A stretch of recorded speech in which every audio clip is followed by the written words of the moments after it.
Today, we're diving into a really powerful management system. It's all about continuous innovation, and it's a framework that can transform pretty much any organization into a modern company that's truly built to last. So how does it all work? Let's get into it. So picture this. It sounds like a bit of a riddle, right? You've got GE, a massive 120-year-old company, and on the other hand, a super fast-growing tech startup. But get this, they were both wrestling with the exact same problem. How do you build a system for sustainable growth and innovation? And that's really the heart of the matter, isn't it?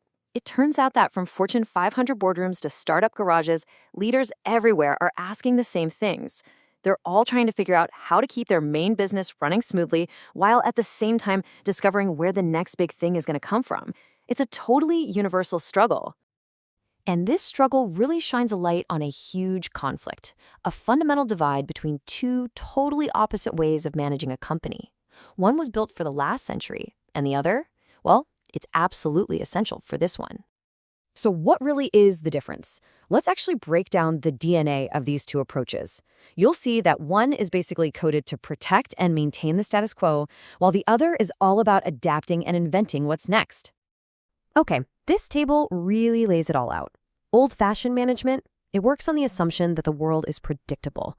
You make a 5-year plan, you execute it. Funding is something you're entitled to every year, and failure, not an option. It's a career killer. Modern management, on the other hand, assumes the complete opposite. The world is uncertain, so you don't forecast, you experiment. Funding isn't an entitlement, it's earned by proving you're making progress. And failure, that's just what you call learning. You know, the management playbook that companies like General Motors perfected back in the 20th century was absolutely revolutionary. For its time, it was perfect for a world where your competitors moved slowly and your main job was just to produce more things efficiently. But that world of slow, predictable change, it's completely gone. Today, a new competitor can pop up overnight from anywhere in the world. So, if that old playbook is basically useless now, what do you replace it with? Well, the solution is a new, disciplined system for managing innovation and growth, and it's called the startup way. Now, this is a huge idea. Think about it. Every company has a professional discipline for marketing, right? And for finance and HR, they have tools, metrics, career paths, the whole shebang. But entrepreneurship, the actual engine of all new growth, is usually just left to chaos and passion.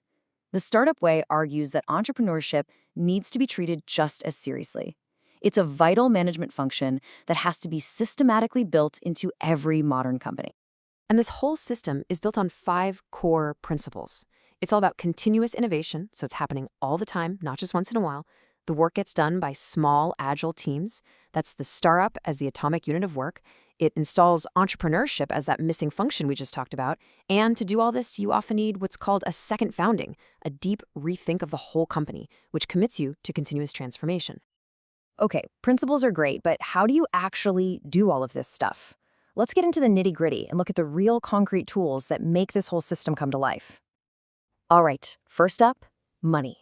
The old way is what we can call entitlement funding. A team gets a massive budget once a year. So what's the incentive?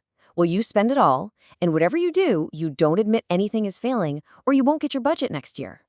Metered funding flips that completely on its head. It's like having a venture capitalist inside your company, investing small amounts of cash that are directly tied to specific learning milestones. The process is actually pretty simple, but so powerful. A team gets a small bit of seed money to go test its biggest ideas. Now, they don't get more money just for being busy. They get it by proving they've learned something important from actual customers. If they hit those learning goals, a growth board unlocks the next chunk of funding. It connects the money directly to real-world evidence. But does this actually work in a huge, old-school company? Well, let me tell you about GE. They had a project to build a new industrial engine that was scheduled to take 5 years. Using these new principles, they found a way to get the first version into a customer's hands in just 6 months. That's not a typo. 5 years down to 6 months. Incredible. So how on earth did they pull that off? It all came down to asking one deceptively simple question. Instead of trying to build the perfect engine for every single customer, which would take 5 years, they asked, what is the absolute simplest version we can build for just one customer so we can start learning right now? That question shifted the entire game from perfection to learning. So if you're not measuring profit right away, how do you measure progress? That's where innovation accounting comes in, and it's brilliant. It's a way to hold teams accountable when everything is uncertain. So instead of tracking vanity metrics that look good but don't mean much, like total downloads, you focus on actionable metrics that prove you're learning.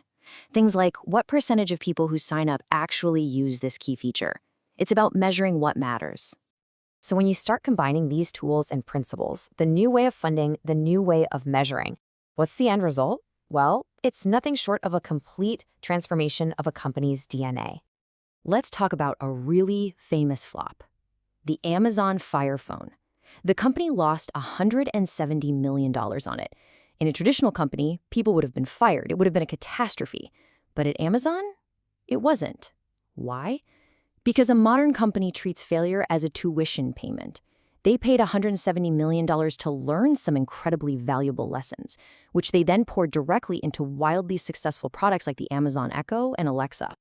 And Jeff Bezos himself explained the long-term stakes perfectly with this quote. He says that if you don't constantly experiment, and that means embracing failure, you'll eventually back yourself into a corner where your only option is to make one giant, desperate, bet-the-company move right before you go out of business. It's about making lots of small, smart bets, not one giant gamble. So at the end of the day, the DNA of a modern company is pretty clear. It's an organization that unleashes the creativity of every single employee. It actually profits from failure by learning from it. It builds a whole portfolio of smart experiments, and it has continuous innovation just baked into its culture. It's the air everyone breathes. And you have to understand, adopting this way of working is so much more than just a simple process change. It's a fundamental shift in mindset, in culture, in structure. It's almost like founding the company all over again, but this time you're specifically designing it to win in an uncertain future. Which really just leaves us with one final, crucial question to think about. When you look at the systems, the culture, and the real incentives where you work, are they designed to defend what you already have? Or are they built to discover what's next?